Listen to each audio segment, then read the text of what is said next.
सूरज की पहली किरणें घने जंगल के ऊपर चमक रही थीं।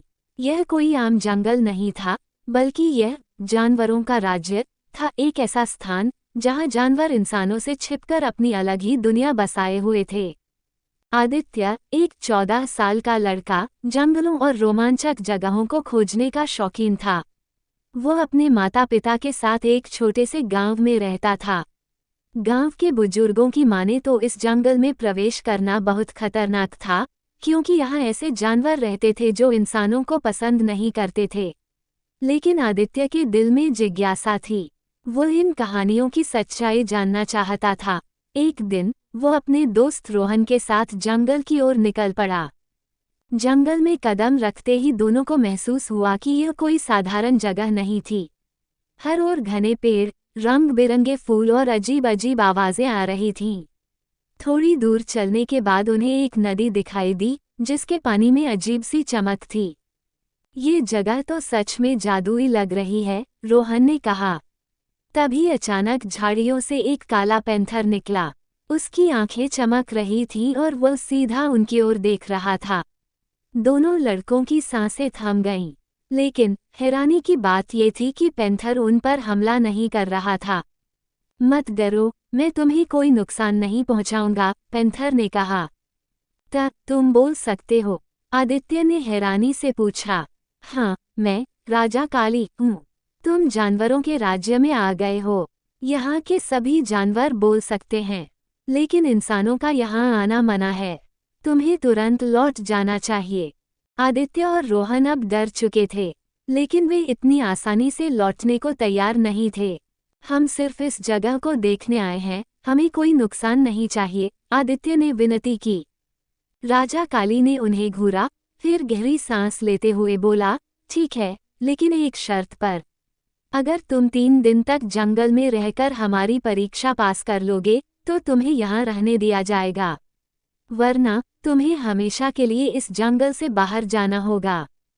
दोनों लड़कों ने सहमति में सिर हिलाया, लेकिन उन्हें नहीं पता था कि यह सफ़र कितना कठिन होने वाला था। पहले दिन की परीक्षा जंगल के सबसे खतरनाक हिस्से में थी, जहां एक विशाल अजगर रहता था। अगर तुमने अजगर से बिना डरे उसका पासवर्ड पूछा और सही उत्तर दिया, तो तुम आगे बढ़ सकते हो, राजा काली ने कहा। दोनों लड़कों ने हिम्मत जुटाई और अजगर की गुफा की ओर बढ़े। अंदर जाते ही उन्हें विशालकाय सांप दिखा, जो अपनी लाल आंखों से उन्हें घूर रहा था। मुझे पासवर्ड बताओ, वरना मैं तुम्हें नहीं जाने दूंगा, अजगर ने फुफकारते हुए कहा। आदित्य ने तेजी से सोचा और जंगल में सुनी हुई आवाज़ों को याद किया। उसे लगा कि शायद पासवर्ड कुछ ऐसा होगा जो इस जंगल की विशेषता को दर्शाए। उसने धीरे से कहा, प्रकृति की शांति। अजगर ने एक पल के लिए उन्हें देखा और फिर मुस्कुराया, तुमने सही उत्तर दिया। अब तुम अगले चरण के लिए तैयार हो। अगले दिन की परीक्षा में उन्हें जंगल के सबसे गुस्सैल जानवर, गोरिल्ला बलराम को शांत करना था। अगर तुम बलराम से दोस्ती कर सके, तो तुम ये परीक्षा पास कर जाओगे, राजा काली ने कहा। गोरिल्ला बलराम एक विशाल पेड़ के नीचे बैठा था और गुस्से से दहाड़ रहा था। उसकी आंखों में गुस्सा भरा हुआ था। हमें क्या करना चाहिए? रोहन ने फुसफुसाकर पूछा। आदित्य ने सोचा और फिर अपनी जेब से एक सेब निकाला। उसने सेब बलराम की ओर बढ़ाया और मुस्कुराकर कहा, तुम्हें भूख लगी होगी, खाओ दोस्त। बलराम ने पहले घूरा, फिर धीरे धीरे सेब लिया और खाने लगा। कुछ ही मिनटों में उसका गुस्सा शांत हो गया और वह हंसने लगा।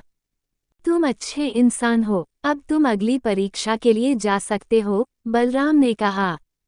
तीसरे दिन की परीक्षा सबसे कठिन थी। उन्हें जंगल की सबसे चालाक लोमड़ी रुद्र के साथ पहेली हल करनी थी। रुद्र ने एक सवाल पूछा, अगर एक नदी में मगरमच्छ, मछली और हिरन एक साथ हों, तो सबसे पहले कौन बाहर निकलेगा?